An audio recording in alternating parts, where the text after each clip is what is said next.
ஹாய்ங்க, என்னடா பண்ண போகிறான்னு நினைக்காதீங்க. வேறு ஒன்றும் இல்லை, கேரளாவில் ரொம்ப ஃபேமஸாக இருக்கக்கூடிய இந்த கிழங்கு தாங்க. இந்த கிழங்கோட நேம் வந்து பார்த்திங்கன்னா கப்பன்னு சொல்லுவாங்க. இந்த ஃபுட்டோட நேம் வந்து பார்த்திங்கன்னா கப்பை புழுக்குன்னு சொல்லுவாங்க. அதுதாங்க நம்ம பண்ண போகிறோம். வாங்க நம்ம எப்படி பண்ணுறோன்னு பார்க்கலாம். அதுக்கு வந்து பார்த்திங்கன்னா இந்த மாதிரி கப்பையை வந்து பார்த்திங்கன்னா ஸ்கின் எல்லாம் வந்து பார்த்திங்கன்னா இந்த மாதிரி உரித்து எடுத்துக்கணுங்க. தோல்லாம் வந்து பார்த்திங்கன்னா இந்த மாதிரி க்ளீன் பண்ணி இந்த மாதிரி தண்ணியில் போட்டுருணுங்க. எதுக்கு தண்ணியில் போடுறோன்னு பார்த்திங்கன்னா அதில் உள்ள அந்த மண் இதெல்லாம் வந்து பார்த்திங்கன்னா அந்த தண்ணியில் போடும்போது அதில் போயிடுங்க. அது இல்லாமல் அந்த கலரும் வந்து பார்த்திங்கன்னா மாறிடுங்க. அதனால பார்த்தீங்கன்னா தண்ணியில் போட்டு கொஞ்சம் வாஷ் பண்ணும்போது கொஞ்சம் நமக்கு கொஞ்சம் ஈஸியாக இருக்குங்க. அதுக்கப்புறம் சின்ன சின்ன துண்டாக அந்த மாதிரி கப்பையை வெட்டி எடுத்துக்கணுங்க.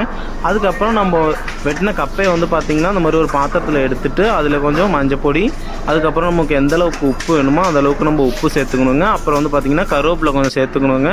அவ்வளோதாங்க. அதனால் பாயில் ஆகட்டுங்க. அதுக்கப்புறம் வந்து அதுக்குள்ளே மசாலா தாங்க நம்ம அரைக்க போகிறோம்.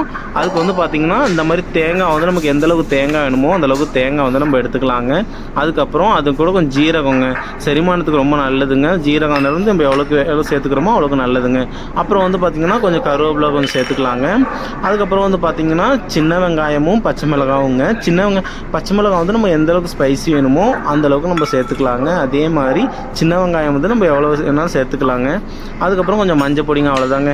வாங்க இப்போ இந்த மசாலா வந்து நம்ம எப்படி அரைக்கிறோம் அப்படின்னு நம்ம பார்க்கலாம். அதுக்கப்புறம் வந்து பார்த்திங்கன்னா நம்ம கிரைண்டரில் தாங்க இது போட போகிறோம். இந்த கிரைண்டரில் வந்து பார்த்திங்கன்னா இந்த மாதிரி கிரைண்டரில் போட்டுக்கலாங்க.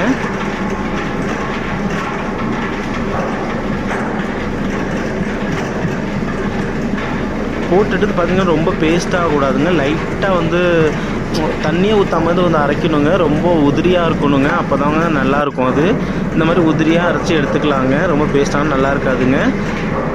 அதுக்கப்புறம் வந்து பார்த்திங்கன்னா இந்த மாதிரி ஒரு உருளியை வச்சுட்டு அந்த உருளியில் வந்து பார்த்திங்கன்னா நம்ம எந்த அளவுக்கு தேங்காய் வேணுமோ அந்த அளவுக்கு வந்து தேங்காய் சேர்த்துக்கலாங்க. அதுக்கப்புறம் கொஞ்சம் கடுகுங்க. அதுக்கப்புறம் வந்து பார்த்திங்கன்னா நான் கொஞ்சம் ரெட் சில்லி சேர்த்துக்கலாங்க. நமக்கு எந்த அளவுக்கு ரெட் சில்லி வேணுமோ அந்த அளவுக்கு ரெட் சில்லி சேர்த்துக்கலாங்க.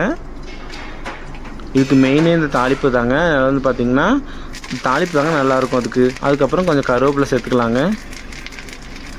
அதுக்கப்புறம் நம்ம ஆல்ரெடி ரெட் சில்லி வந்து நம்ம க்ரஷ் பண்ணி வச்சுருந்தாங்க, பவுடராக்கி வச்சுருந்தோம் லைட்டாக. அதை வந்து நம்ம அதில் போட்டு லைட்டாக தாளிப்பு அடிச்சுக்கலாங்க. அதுக்கப்புறம் நம்ம அரைச்சி வச்சு அந்த மசாலா வந்து அதில் நம்ம சேர்த்துக்கலாங்க. தேங்காய்லாம் அரைச்சோம் இல்லைங்க கிரைண்டரில், அதை வந்து நம்ம போட்டு லைட்டாக தாங்க வாட்டி எடுக்கணும். ரொம்ப வந்து இது பண்ணக்கூடாதுங்க, லைட்டாக வாட்டி எடுக்கணுங்க. அதுக்கப்புறம் வந்து பார்த்திங்கன்னா நமக்கு வந்து எந்த அளவுக்கு உப்பு வேணுமோ அந்த அளவுக்கு கொஞ்சம் உப்பு சேர்த்துக்கலாங்க. அது நம்ம கப்பை நம்ம பாயில் பண்ணும்போது உப்பு போட்டிருந்தாங்க. அப்புறம் மசாலாவில் கொஞ்சம் உப்பு வேணும் இல்லைங்க, அதில் வந்து கொஞ்சம் உப்பு நம்ம சேர்த்துக்கலாங்க.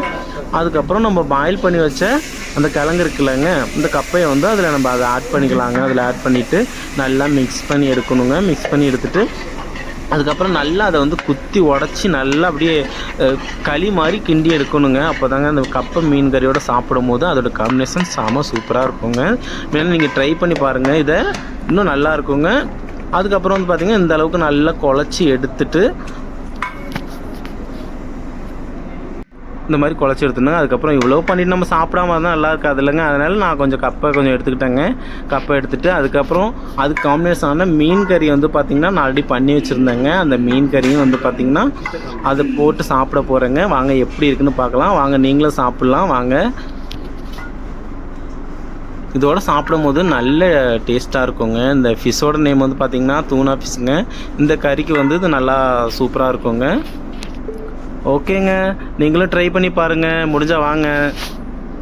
இன்னும் வெயிட் பண்ணுறீங்க, கிளம்பி வாங்க, நான் உங்களுக்கு பண்ணி தரேங்க. ஓகே, பாய்ங்க. நெக்ஸ்ட் வீடியோவில் பார்க்க